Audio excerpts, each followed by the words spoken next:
Hello and welcome to CATSweek. I'm Annalise Poorman.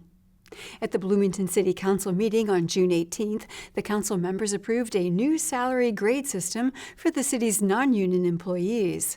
The council ordinance will affect approximately 430 positions and will result in pay increases potentially totaling $10 million. Director of Human Resources, Shar Payshak, presented the ordinance.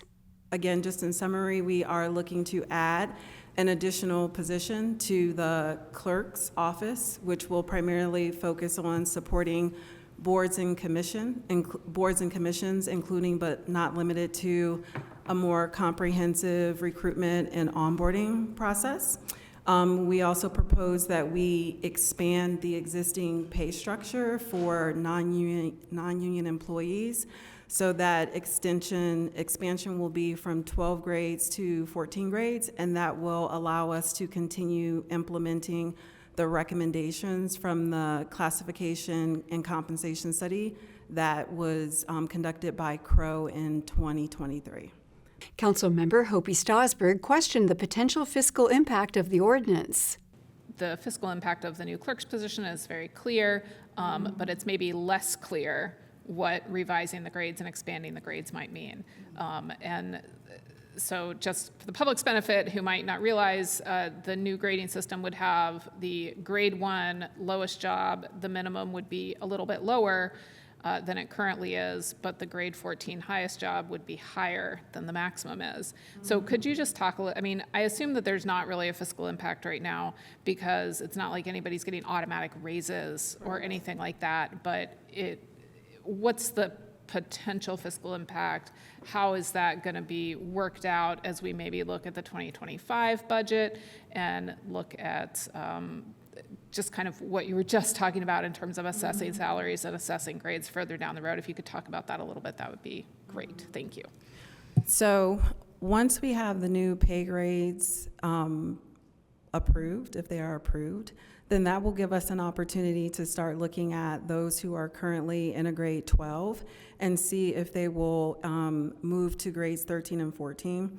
What that does is that makes room for us to start to look at some of the pay grades that are considered right now to be the middle of the pay grade. They're very compact, they're very compressed. So if you look at grades like 5, 6, and 7, those are the positions that right now would have maybe like a direct report and a supervisor, and there is very minimal difference in a pay between an employee and a supervisor. So that will give us an opportunity to make room to see like what that potential impact could be. We do have some very, very, very high level estimates on what could be the fiscal impact of that. We have estimated about $10 million, but honestly, that is just an estimate before we actually have an opportunity to get into the new pay grades and do this evaluation to see what the total of that fiscal impact could be. This is a heavy lift for human resources and all of our colleagues who are partnering with us to get this work done. We do have a timeline to get better estimates for budget implications by the end of July. But again, it's going to be a heavy lift for us to get there, and that could be an opportunity for us to give a more accurate picture of what the fiscal implications can be, at least for this first round of what we anticipate would be a result of this work. City Council President Isabel Piedmont Smith asked for more details on the $10 million price tag. The $10 million price tag was shocking. I know, it's a sticker shock. Can that be implemented both equitably and gradually? Or how are we going to be able to bear the costs, even if it's only half that? Paycheck elaborated on the number of employees whose position and pay grade will need to be reviewed. And so I know that Deputy Mayor Knapp, and she's welcome to chime in if she'd like to, we will have to identify like what the priorities will be for this budget implication. I know that it would probably be the most return on investment if we focus like on those middle grades.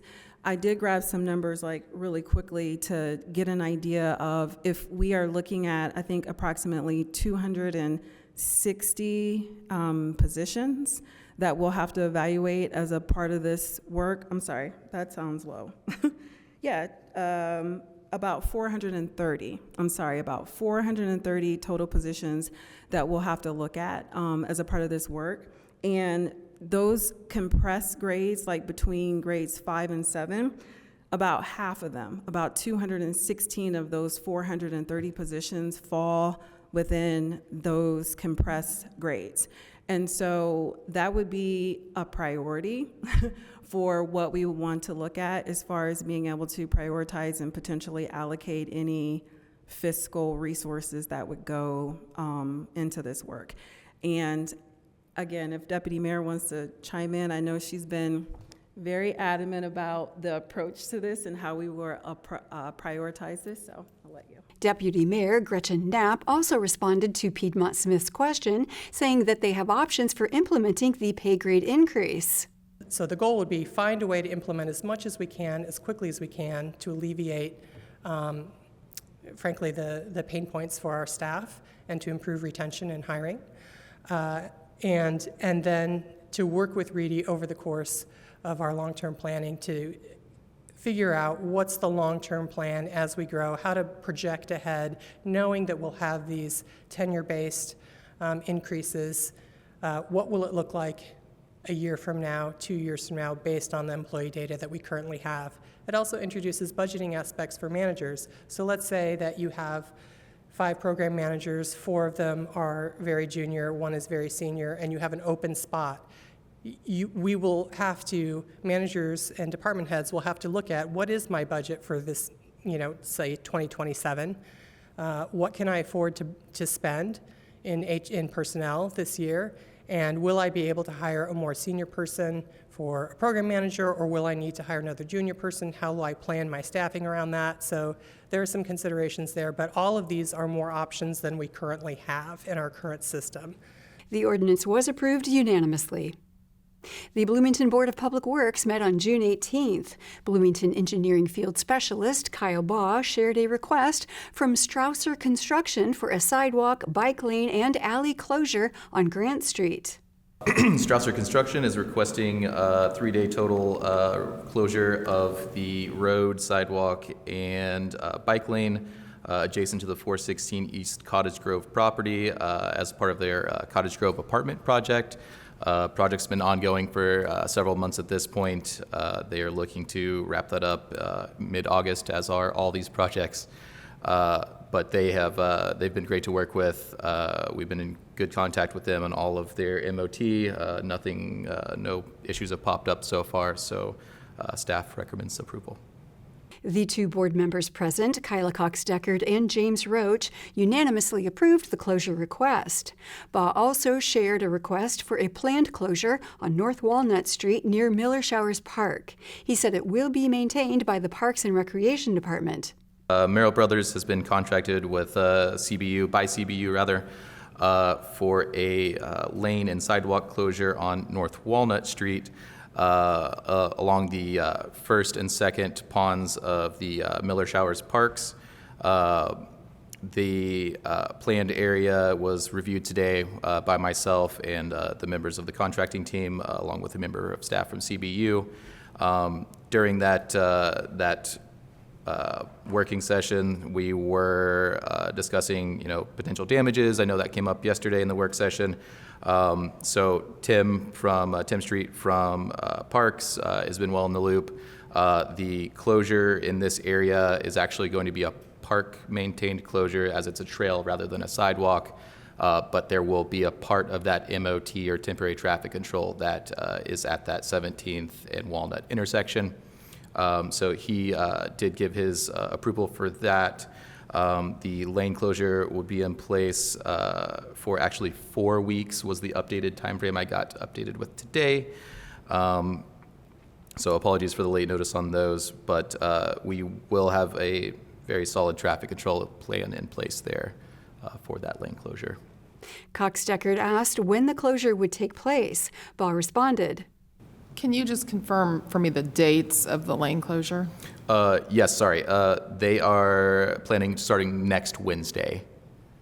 Okay, so it'll be like Wednesday, the 26th through July 26th? Correct. Is that what we can anticipate? Okay.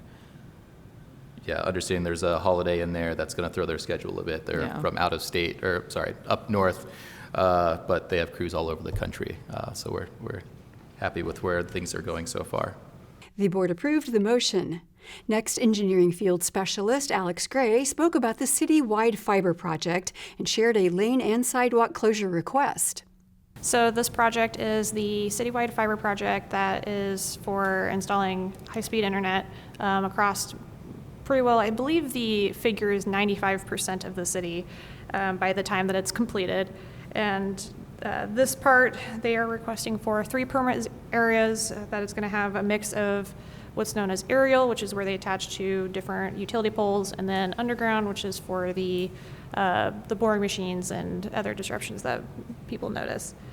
So these areas are going to be South Stoll Avenue, which is near Bryan Park on the south side, but north of East Hillside Drive, and then it would be West Avenue, contained by South Rogers, West 5th, South Lincoln, and West 1st. And then the final one is West Coolidge Drive, which is near RCA Park and Switchyard Park. Okay, thank you. Questions on this item? We just to recap our discussion yesterday during the work session, it sounds like meetings are happening as they were intended between the project managers and the city, and there are some outstanding issues you're trying to wrap up for May, but as far as moving forward with these permits, it's in good order to be able to move ahead with these. Yeah, we had another lengthy discussion this morning in our permit. We meet every week with engineering and public works on all things right-of-way permits, and had another lengthy discussion this morning. They've got something set for Thursday. They've been in good compliance since the last NOV. No major issues, really working closely with them on some communication strategies on some different things. We've had some recent issues of nice flower beds in the right-of-way and things like that we're going to try to work out to better communicate on and things like that. But over the last several weeks, no major issues that would prevent us from recommending approval here. And we have staff that are going out regularly now that we have another folks. As you can tell, it was Kyle and I, but we also have a third now, and it helps a lot. The board approved the sidewalk closure request.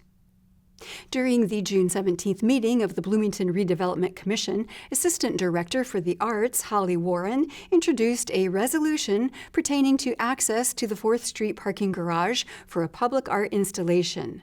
She explained that the city would install an art sculpture in the alleyway beside the parking garage.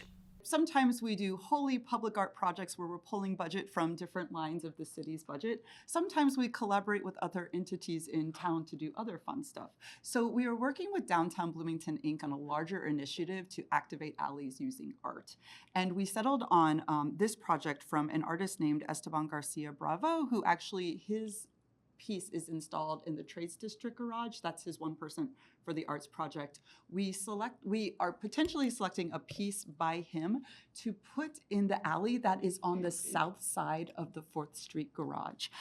So you see images in your packet, but I'm gonna try to describe it. So basically it's comprised of what he calls prisms. So these are 3 cubes that are open except for the rods that make up each of them. So there are 3 cubes that each have 8 rods. So these 3 cubes are they would be put in the alley and just placed next to each other, and then there would be a little stage, and the idea is the rods light up and make this awesome display. The installation overall is about 12 feet wide and 30 feet long. And the idea is over the course of the next 2 years, this piece would stay in the alley and guests would just be invited to interact with it, to walk through it. This was previously installed over at Columbus, Indiana, as part of Exhibit Columbus 2023. And people used that stage, man. It was a really cool, active site of Bloomington. So DBI, working with me and Esteban and members of Public Works, agreed that this would be an awesome location to try to get some more activity in this alley. And next to a few the arts businesses, places that have music concerts, that I think could use some more excitement at night. Warren expounded on the prism-based sculpture, which was done by artist Esteban Garcia Bravo. She explained some of the accessibility and maintenance concerns of the art installation. This piece, even though it's open, it does, like, it fills the alley, right? And you'll see that the way it's going to be installed is some of those rods are going to be screwed into the ground. But what we're doing to make sure it's still accessible is we're building ramps that go over each of those rods. And we worked with engineering to make sure that there are always at least 4 feet of egress as folks are traveling through it.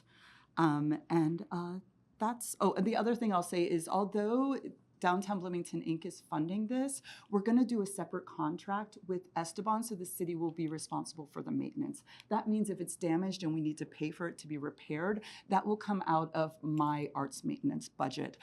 We're thinking about having this initially for 2 years, and if we still like it after 2 years, we can consider leaving it there longer. However, if it just gets destroyed, if we just learn this isn't the right place for it, if people are hanging off of it, if we just decide it's unsafe and it doesn't look good and it doesn't serve the ultimate purpose that we wanted it there for, we will just deinstall it before the end of those 2 years.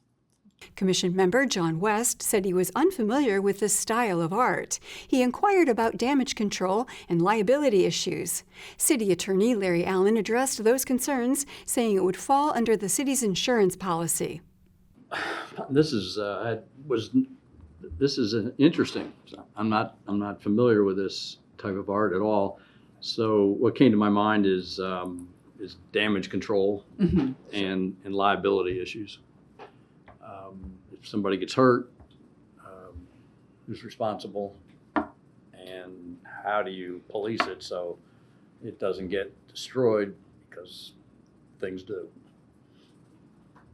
This would still fall within the city's insurance policy because it is on RDC property, so the 4th Street garage falls into our general liability, so those claims would come to the city in all likelihood, because we are giving permission to install this art on the property. That's why it is important for Holly to coordinate with engineering to make sure that it's as safe as possible. We took all the steps. Of course, there's defenses within that we would have potentially to raise, but it would fall under our insurance policies in terms of liability.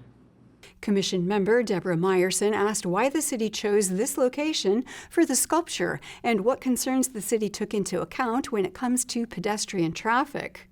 Warren said that they selected this site due to its lack of vehicle traffic. We're just trying to get a sense of how this site was chosen for this, and even like if there's a current metric of what the current pedestrian traffic is like, and where the destination is, like which way are people going, why are they using this alleyway to get there, and then what adding this public art element seeks to invoke in terms of what the vision is for that space. Sure. So the reason we chose this specific alley for this specific piece of art is because we needed an alley where cars weren't going to be driving. And we also needed an alley that was wide enough to be able to accommodate the width of this thing, because it had been prefabricated for another arts thing. I think I think this is the best location for this piece. And I am really excited, like I said, for the businesses around there. I hope it does draw some attention to them. I hope, too, that it potentially draws some attention to somebody potentially wanting to go into that empty storefront at the 4th Street garage. We found in the past that when you all have been generous enough to allow us access to that storefront at the 4th Street garage, it really animates it. People get really excited about what could happen in that space. So that's kind of the argument for that piece in that alley. Now, I do believe that going forward, as we're working with DBI, we're definitely going to be saying, of course, we want activity there. And I think especially, too, as we're thinking about, okay, where is the convention center going to expand, right? This will be a great site for that. But we are definitely going to be saying, okay, what about places closer to Kirkwood in the future, to think about, if there are like street closures in the future there, how can we get people there, enjoying it and all the businesses on the square, while also activating things in those alleys. But for this piece of art in particular, there just wasn't an alley closer to that main square downtown that could accommodate this piece. Commission member Randy Cassidy suggested that they work with the Public Works Department to track whether the art installation would bring in more people to the alleyway. Cassidy also asked if they need Public Works approval. Allen responded that the Redevelopment Commission would not need a green light from the Public Works Department. Would there be any way we could work with Public Works in regards to set up a counter as we do? Sure, yeah. To identify what actually occurs as far as number of traffic occurring here. I mean, it's going to be an attractive situation, and it leads back through to one of our music venues also, so that traffic into there. Just curious if that could be incorporated with a minimal amount of cost and effort, because I know the Public Works has a lot to do. And that does lead me to one question on the Public Works standpoint. Is there approval necessary in Public Works also for this? It's not in this case. This is not a platted alley, so that was one thing. This is a walkway that was amended to the end of the garage, so it is under your ownership right now. Once you've paid off the bonds, the garage goes back to Public Works, and so that at that time they would sign off of it. But this is RDC property at this point, and it's not, since it's not a platted right of way, it falls under your authority. The Redevelopment Commission approved the resolution unanimously. At the Richland Bean Blossom School Board meeting on June 17th, Assistant Superintendent Matt Irwin delivered his regular report. Not a whole lot to report different education fund, just simply for the fact of the revenue and expenses. I was within a couple $1,000s on those. When the Form 54 comes out for July, we'll kind of update with my fiscal year changes moving to the next legislative budget year. And see what updates or changes I need to make to it. It should be really close based on understanding their formula. But the education fund looks almost identical to what you saw last month, just with those slight updates to some of that. And then I updated some of the future revenue as interest remains high as far as what we're gaining in the bank. And that always comes back into the education fund. So moving over to debt service. This one, so we actually had some revenue come into this fund, and I wanted to explain where it came from. So when we make our bond payments, we send those in, and Jacob's here, and I had to confer with Jacob on this a little bit from Bose McKinney with Bond Counsel.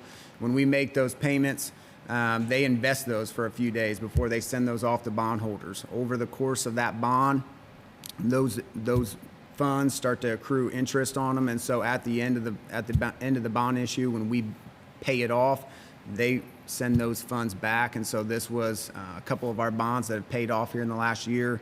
They were sending those bond funds back to us, so it accounted for about $14,000 that came back into the debt service fund. And then we pay a small trustee fee. So most of the action happens in June, July, and those middle of the year, and then again at the end of the year. So again, there's not a ton of action in debt service, but that was where some of those funds came in that we don't typically see throughout the year in debt service. So, Irwin then elaborated on the school corporation's operating fund and other happenings in the school district before the start of the next school year. Operations fund, much like the education fund, things stayed really steady.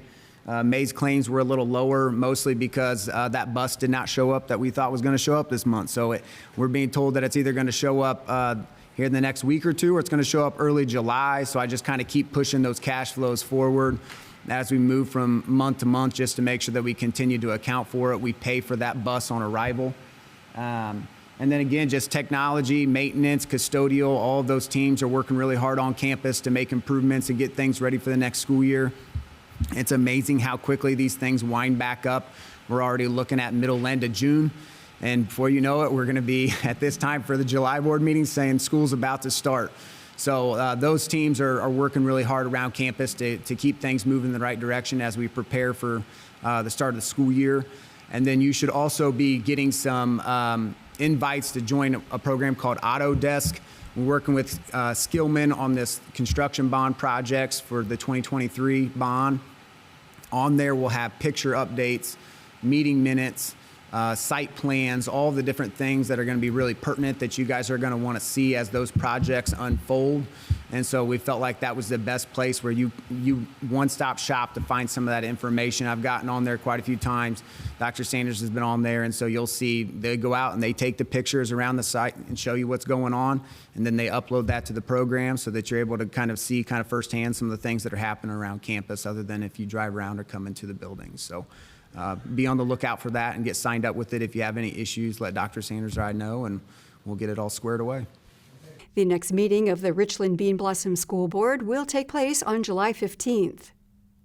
At the Bloomington Utilities Service Board meeting on June 17th, the board heard from Champlin Architecture about their designs for the proposed Utilities Service Center and Maintenance Facility.